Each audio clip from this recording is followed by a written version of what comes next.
Assalamualaikum warahmatullahi wabarakatuh.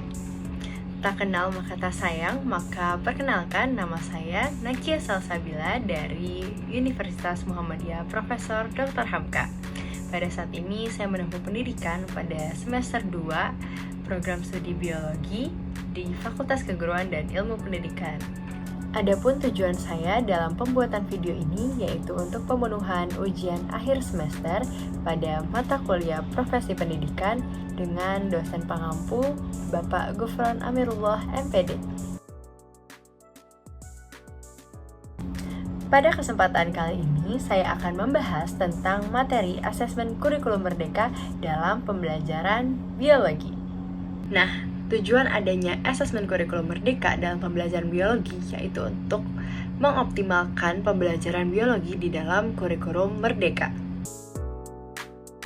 Kurikulum merdeka ini adalah inovasi dalam pendidikan yang diterapkan oleh Kementerian Pendidikan, Kebudayaan, Riset dan Teknologi Republik Indonesia atau biasa dikenal dengan Kemendikbudristek RI.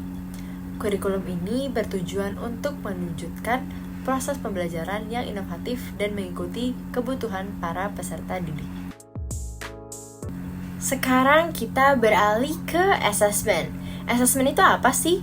Asesmen itu merupakan penilaian proses, kemajuan, dan juga merupakan hasil dari belajar.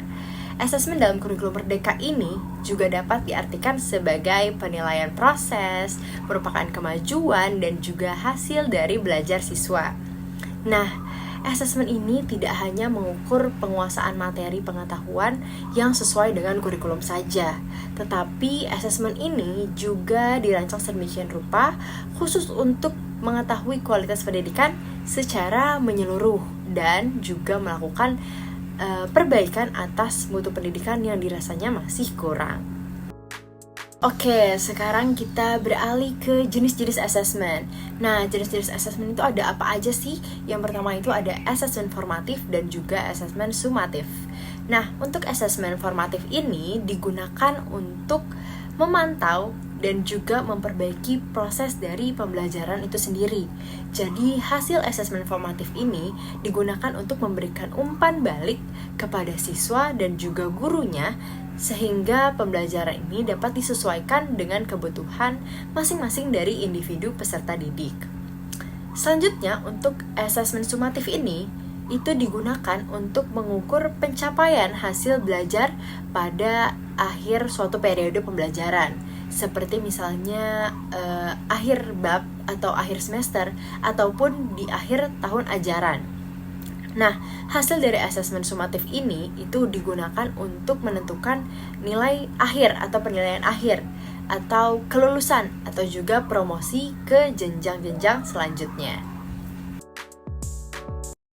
Nah, sekarang pengimplementasian. Implementasi asesmen autentik dalam pembelajaran biologi bertujuan untuk meningkatkan kualitas dari pembelajaran. Asesmen autentik ini juga melibatkan penilaian yang relevan dengan kehidupan nyata dan juga memungkinkan untuk peserta didik untuk menunjukkan pemahamannya dan juga penerapannya dalam kehidupan sehari-hari. Saya memiliki beberapa contoh asesmen autentik yang dapat diterapkan pada pembelajaran biologi dalam kurikulum merdeka ini. Nah, saya mempunyai 3 contoh utama, yaitu yang berupa proyek, berupa penulisan, dan juga berupa pokok diskusi. Nah, untuk yang pertama ini, yang berupa proyek, contohnya ini siswa dapat diminta untuk meneliti misalnya dampak pencemaran air terhadap ekosistem pada sungai-sungai terdekat. Nah, mereka itu harus merancang bagaimana eksperimen tersebut berlangsung dan juga mengumpulkan data, selanjutnya menganalisis dari hasil dan juga mempresentasikan temuan mereka terhadap audiens atau teman-teman satu kelasnya. Nah, yang selanjutnya itu dalam hal penulisan nih, yang kedua. Nah, siswa itu contohnya itu menulis laporan seperti laporan dalam laboratorium tentang misalnya eksperimen yang telah mereka lakukan. Nah, mereka itu harus menjelaskan tujuan dari eksperimen tersebut, selanjutnya metode yang mereka gunakan, dan yang terakhir itu hasil yang mereka peroleh dari eksperimen tersebut. Dan membuat kesimpulan yang mereka ambil dari sebuah eksperimen tersebut. Selanjutnya yang terakhir ini yaitu pokok diskusi. Nah, siswa ini di dalam yang terakhir ini diskusi, siswa itu terlibat dalam misalnya dibuatkan sebuah topik debat tentang misal isu-isu biologi yang kontroversial seperti perubahan iklim, selanjutnya itu misalnya rekayasa genetik. Nah, mereka itu harus meneliti dari kedua sisi masalah dan juga mempresentasikan argumen mereka atau pendapat mereka dengan cara-cara yang logis dan juga terinformasi sehingga meningkatkan pola pikir kritis pada setiap siswa tersebut. Nah, tadi setelah saya menjelaskan nih tentang implementasi dari asesmen kurikulum merdeka pada pembelajaran biologi, kira-kira manfaat apa sih dari yang kita ketahui tentang asesmen dalam pembelajaran biologi ini?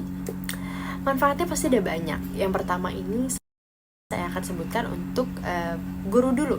Yang pertama, yaitu membantu guru dapat memahami profil belajar murid secara lebih mendalam lagi. Asesmen ini juga dirancang untuk memberikan gambaran yang lebih utuh tentang kemampuan dan juga potensi dari setiap murid yang akan diajarnya. Sehingga guru tersebut itu dapat menyesuaikan pembelajaran dengan kebutuhan tiap individu yang akan diajarnya atau individu setiap peserta didiknya. Selanjutnya yang kedua, yang pasti ini adalah meningkatkan kualitas pembelajaran. Mengapa demikian? Dengan informasi yang diperoleh dari asesmen ini, guru itu dapat merancang pembelajaran yang lebih efektif dan juga berpusat pada murid yang biasanya nih berpusat itu hanya pada guru dan juga pada whiteboard atau pada paper saja, itu akan dirombak, akan lebih aktif kelasnya dan juga lebih efektif pastinya. Selanjutnya, manfaat yang dirasakan pada siswa nih. Yang pertama, yaitu meningkatkan motivasi belajar. Kenapa sih? Karena asesmen yang bermakna dan otentik dapat memotivasi murid untuk belajar lebih giat. Karena mereka itu merasa dihargai atas usaha dan juga pencapaian mereka sendiri. Nah, selanjutnya yaitu untuk mengembangkan rasa percaya diri. Mengapa sih demikian? Karena murid itu merasa diakui dan juga dihargai atas kemampuan dari mereka sendiri. Hal ini dapat membantu mereka untuk mengembangkan kembali nih rasa percaya dirinya dan juga meningkatkan rasa motivasi belajar di dalam dirinya. Nah, yang terakhir nih apa sih? Yang terakhir yaitu membantu murid untuk belajar secara mandiri. Asesmen kurikulum merdeka ini mendorong murid untuk menjadi lebih mandiri dalam belajar dan juga bertanggung jawab atas kemajuan mereka sendiri. Jadi banyak banget ya manfaat dari asesmen pembelajaran biologi dalam kurikulum merdeka ini. Baik, seperti yang kita tahu dari banyaknya dampak positif tadi yang dihasilkan dari hasil terimplementasikannya asesmen kurikulum merdeka dalam pembelajaran biologi ini, pasti akan ada hambatan-hambatan yang dihadapi dalam proses penerapannya, yaitu pertama, pada poin pemahaman guru yang mungkin kurang. Banyak guru yang belum memiliki pemahaman yang mendalam tentang konsep asesmen otentik dan cara penerapannya dalam pembelajaran biologi ini. Hal ini itu dapat menyebabkan kebingungan dan juga kesulitan dalam merancang dan juga melaksanakan asesmen yang baik dan juga asesmen yang efektif. Poin selanjutnya itu pada ketersediaan sumber daya yang terbatas. Nah, tidak semua sekolah di Indonesia ini memiliki sumber daya yang sama rata dan tidak semua itu memiliki sumber daya yang memadai untuk mendukung pelaksanaan asesmen otentik. Seperti contohnya ini pada di suatu sekolah ini kurangnya akses laboratorium yang kurang memadai. Yang kedua itu ada peralatan praktikum yang mungkin kurang untuk mendukung proses pembelajaran biologi dan juga akses internet yang juga kurang memadai. Nah, hal ini itu dapat menyebabkan kesenjangan kualitas asesmen di antara masing-masing sekolah, terutama pada daerah sekolah yang terpencil atau daerah sekolah yang tidak terjangkau oleh pemerintah dengan keterbatasannya anggaran yang didapat, sehingga menyebabkan kurangnya fasilitas yang tersedia di suatu lingkungan sekolah tersebut. Selanjutnya ini ada pada poin kesiapan murid yang juga beragam. Kita tidak bisa menyamaratakan potensi dari masing-masing murid. Murid ini memiliki tingkat kemampuan dan juga kesiapan belajar yang juga berbeda-beda. Hal ini itu dapat menjadi tantangan dalam merancang asesmen yang sesuai dengan kebutuhan dan juga kemampuan di semua murid. Nah, di kurikulum Merdeka ini juga menuntut untuk perubahan dari budaya penilaian dari sistem yang tradisional yang hanya berfokus pada hafalan dan juga ujian tertulis yang mungkin itu dirasa kurang efektif, sehingga dirubah menjadi sistem yang lebih holistik dan juga lebih berpusat pada murid itu sendiri dan juga pengembangan dari murid itu sendiri. Selanjutnya saya akan menyebutkan nih solusi-solusi dari hambatan yang akan kemungkinan itu terjadi. Solusi yang pertama yaitu untuk mengadakan pelatihan dan juga sosialisasi.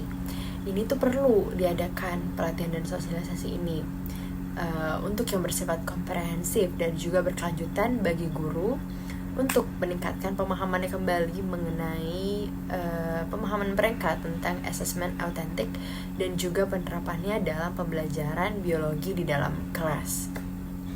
Selanjutnya ini yang kedua, untuk menyediakan modul pelatihan.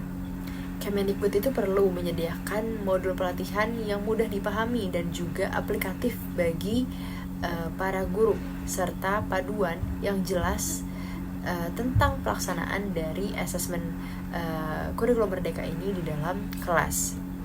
Selanjutnya ini mungkin ini yang penting ya, pemerintah itu perlu mengalokasikan dana untuk pengadaan infrastruktur dan juga teknologi di sekolah-sekolah yang memang kurang terfasilitasi, seperti pada misalnya tidak adanya akses laboratorium atau laboratorium yang memang tidak sesuai standar untuk melaksanakan praktikum dan sebagainya.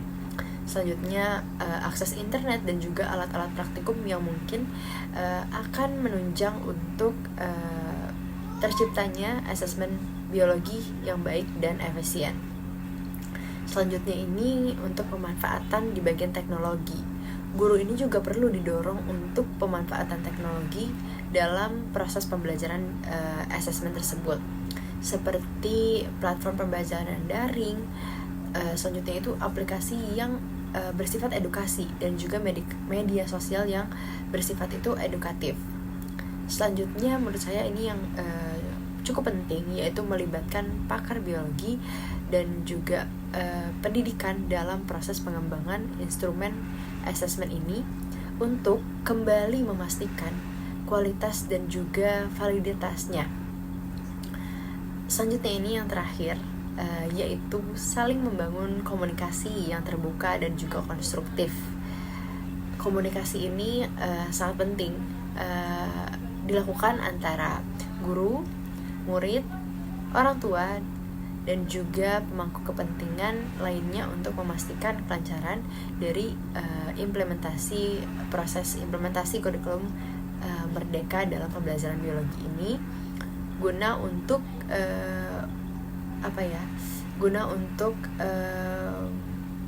mencapai kesuksesan yang diinginkan dari proses implementasi kurikulum Merdeka sendiri ini. Baik, kesimpulan dari materi asesmen kurikulum Merdeka dalam pembelajaran biologi itu merupakan yang sangat penting untuk meningkatkan kualitas dari pembelajaran. Asesmen ini membantu dalam memantau dan juga memperbaiki proses pembelajaran, meningkatkan pemahaman siswa, dan juga meningkatkan kualitas pendidikan secara menyeluruh. Mungkin cukup sekian dari saya, Nakia Stalsabila, mengenai materi dari asesmen kurikulum Merdeka di dalam pembelajaran biologi. Semoga apa yang tadi telah saya sampaikan dapat berguna dan juga dapat diterapkan dalam ruang lingkup biologi di dalam pembelajaran biologi, agar segala manfaat-manfaat baik dapat terimplementasikan untuk masa depan anak-anak bangsa yang cerah nanti. Dari saya mohon maaf apabila ada penyampaian kata maupun hal lainnya yang kurang berkenan pada hati pendengar. Terima kasih telah mendengarkan saya mengenai materi ini. Mohon maaf sekali lagi apabila ada kesalahan. Terima kasih kepada khususnya Bapak Gufron Amirullah MPD yang telah memberikan kami dan juga saya kesempatan untuk menyampaikan materi-materi yang sangat bermanfaat dan juga berguna. Sekian dari saya. Wassalamualaikum warahmatullahi wabarakatuh.